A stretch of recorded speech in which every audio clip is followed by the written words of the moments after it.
Assalamualaikum warahmatullahi wabarakatuh. Masih bersama saya Winnie Suciwandari dari kelas 5E, jurusan bimbingan konseling Fakultas Dakwah. Ini adalah video saya yang kedua. Jadi saya ini bikin video dua kali untuk minggu ini karena minggu lalu itu teman saya salah membuat judul yang dipresentasiin dan ternyata itu salah. Jadi teman saya mengulang.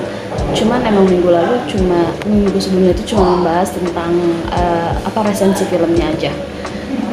Oke, jadi di sini saya mau melanjutkan atau mengulas apa sih yang udah saya pelajari minggu lalu dari kelompok 3, yaitu masih tentang gaya-gaya dokumenter. Apa sih gaya dokumenter yang sekarang saya bahas ini dari kelompok 3? Gaya dokumenter ini adalah gaya dokumenter puitis.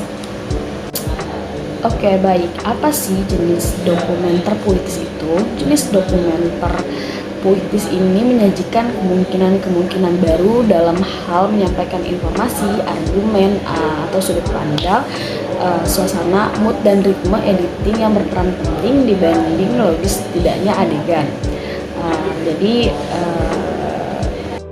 Dan ada juga gaya dokumenter reflektif. Apa sih gaya dokumenter reflektif itu? Gaya dokumenter reflektif ini adalah tipe pemaparan yang jarang ditemui karena yang menjadi fokus itu yang jadi fokus utama itu adalah penuturan proses pembuatan syuting filmnya ketimbang menampilkan keberadaan subjek atau karakter dalam film itu sendiri.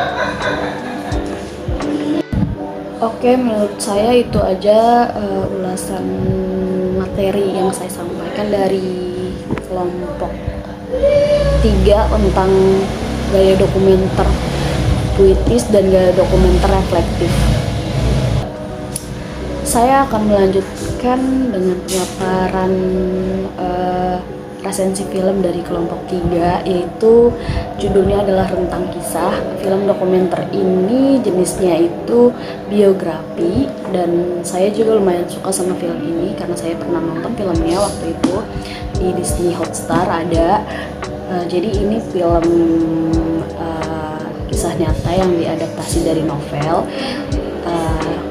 dari tokoh yang bernama Gita Savitri. Beliau adalah YouTuber dan influencer. Banyak video-video di YouTube-nya itu yang mengangkat kasus yang lagi booming di sekitar kita di dunia maya. Film Rentang Kisah ini berdurasi selama 1 jam 38 menit yang menceritakan tentang kehidupan seorang Gita Savitri yang dilahirkan dari keluarga yang harmonis, dari orang tua yang saling mengasihi, saling menyayangi dan melengkapi. Namun pada saat itu dia juga mengalami yang namanya krisis moneter karena ayahnya di PHK dan ibunya hanya memiliki usaha catering.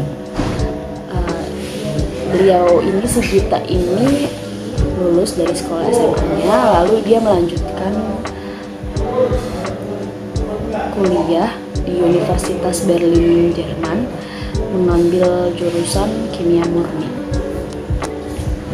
Di film ini menceritakan tentang perjuangan Gita Savitri sebagai mahasiswa di Jerman yang sangat-sangat tidak mudah karena dia mengalami beberapa hal yang tidak mengenakan. Dia mengalami stres, homesick, hingga dia sulit beradaptasi oleh orang-orang sana yang jelas aja kultur, budaya, bahasa sangat berbeda dengan kita di Indonesia.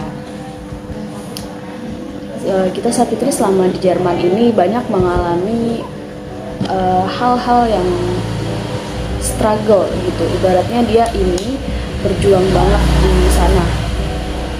Dan film ini tuh banyak banget mengandung pelajaran yang bisa kita ambil, mulai dari proses yang sulit mengubah kehidupan kita dan menjadikannya dia lebih mengenal diri sendiri, mengenal agamanya. Hidup tidak selalu di atas dan tidak akan selalu di bawah. Kita harus menyadari itu.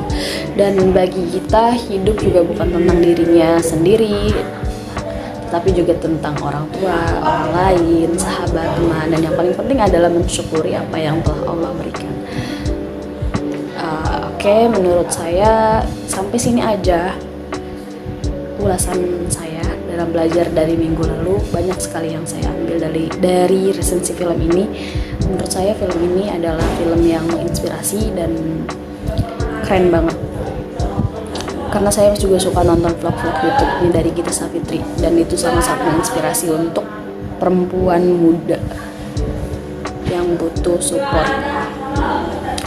Oke, sampai di sini aja. Kurang lebihnya mohon maaf. Wassalamualaikum warahmatullahi wabarakatuh. Karena se-struggle itu hidup di negara orang, kita ini juga pernah mau mencoba untuk bunuh diri. Tapi semua itu nggak jadi karena ibu kita itu menelpon kita di saat dia mau bunuh diri, dan akhirnya nggak jadi. Beruntungnya itu qadarullah. Kalau misalkan ibu kita telat 1 menit aja, mungkin anaknya sudah tewas dan sudah mati, dan kita nggak bakalan ada di cerita ini. Banyak banget pelajaran yang bisa diambil dari kisah Gita ini. Sebagai saya anak perantauan juga, saya mengalami hal-hal yang sulit, jauh dari orang tua, jauh dari keluarga, itu sangat-sangat tidak mudah. Mungkin itu juga yang dialami oleh Gita. Kita dipaksa untuk kuat di negeri orang, dipaksa untuk berjuang sendiri. Beruntungnya kita memiliki seorang ibu yang sangat suportif, yang sangat-sangat mendukung apa itu kemauan dari anaknya. Dan juga seorang ibu kita ini adalah sosok ibu yang diimpikan oleh semua anak-anak mungkin ya. Di saat kita jatuh, di saat kita hopeless, ibunya itu menguatkan, ibunya itu memberi nasihat, memberikan wejangan dengan cara yang